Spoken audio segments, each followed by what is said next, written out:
தொகுதி மறுசீரமைப்பு விவகாரம் தொடர்பான அனைத்துக் கட்சி கூட்டத்தில் 58 கட்சிகளைச் சேர்ந்த நிர்வாகிகள் பங்கேற்றனர். தமிழக முதலமைச்சர் மு.க. ஸ்டாலின் 63 கட்சிகளுக்கு அழைப்பு விடுத்திருந்த நிலையில் 58 கட்சிகளைச் சேர்ந்தவர்கள் பங்கேற்றனர்.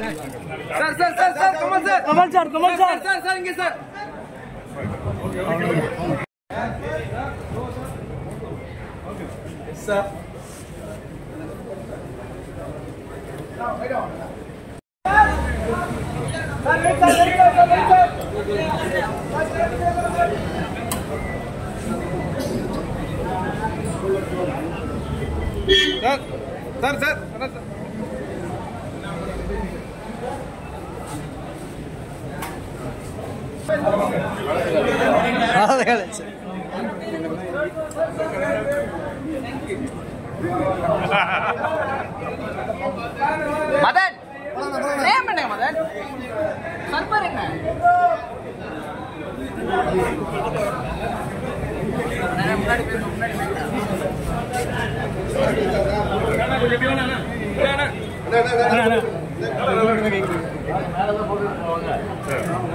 மேல விட மாட்டாங்க.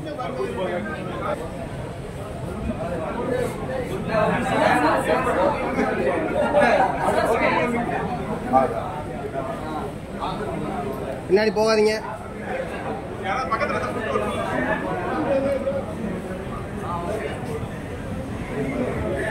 டேய் கொஞ்சம் பின்னாடி வாடா. நல்லாத்தான் பேசுற, ஆனால் ஒன் சைடெல்லாம் அப்படி இருக்கு. நான் அசராமத்து நிற்கிறேன்.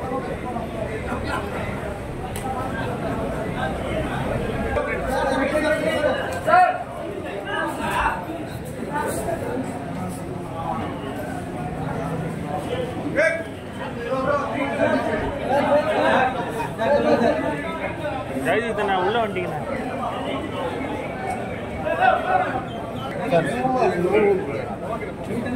உள்ள வந்துடுங்க.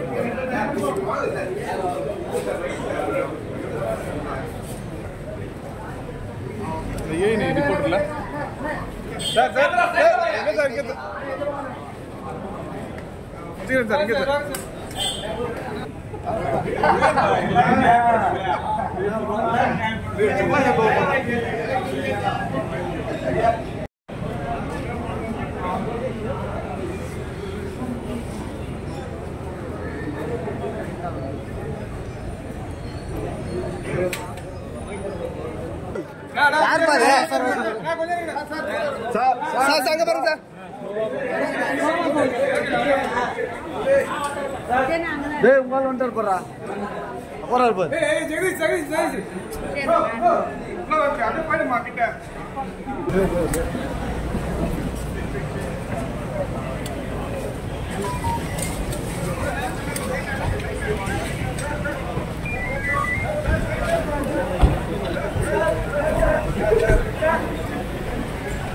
வண்டி எடுத்ததான் தெரியும்.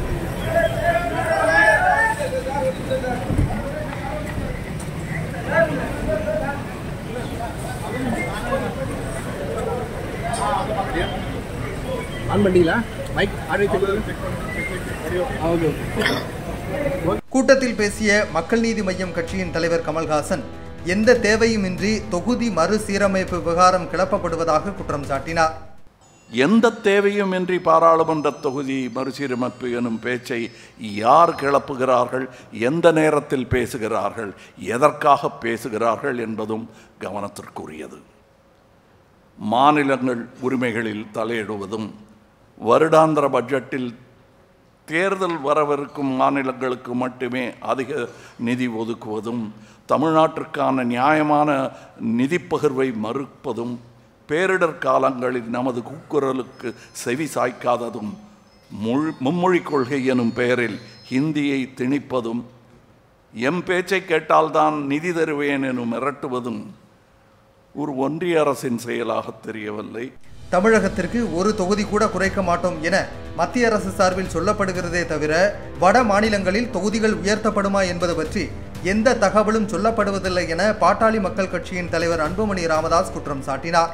சமீபத்தில் மத்திய உள்துறை அமைச்சர் அவர்கள் கோவையில் நாங்கள் மறுசீரமைப்பில் தமிழ்நாட்டிற்கு ஒரு தொகுதி கூட குறைக்க மாட்டோம் என்று அழுத்தம் திருத்தமாக சொன்னார். ஆனால் இதே கருத்து உத்தரப்பிரதேசம், பீகார் போன்ற வட மாநிலங்களுக்கு நாங்கள் எவ்வளோ உயர்த்துவோம் என்று சொல்லவில்லை. இதிலிருந்து என்ன தெரிகிறது என்றால், மத்திய அரசு அவர்களுக்குள் இந்த மறுசீரமைப்பை பேசிக்கொண்டிருக்கின்றார்கள் என்று தெள்ளத் தெளிவாக தெரிகிறது.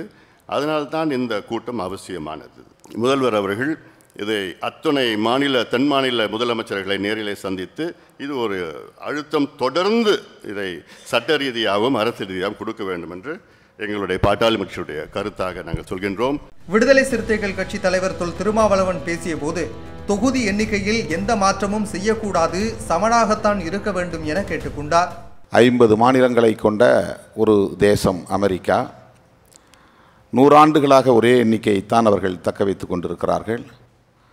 அங்கேயும் இதே பிரதிநிதித்துவ ஜனநாயகம்தான் நடைமுறையில் இருக்கிறது. எனவே நம்முடைய முதல் நிலைப்பாடு எண்ணிக்கையை மாற்ற வேண்டாம், இதே எண்ணிக்கையை நடைமுறைக்கு கொண்டு வர வேண்டும், இதை தக்க வைத்து கொள்ள வேண்டும் என்பதாகத்தான் இருக்க வேண்டும்.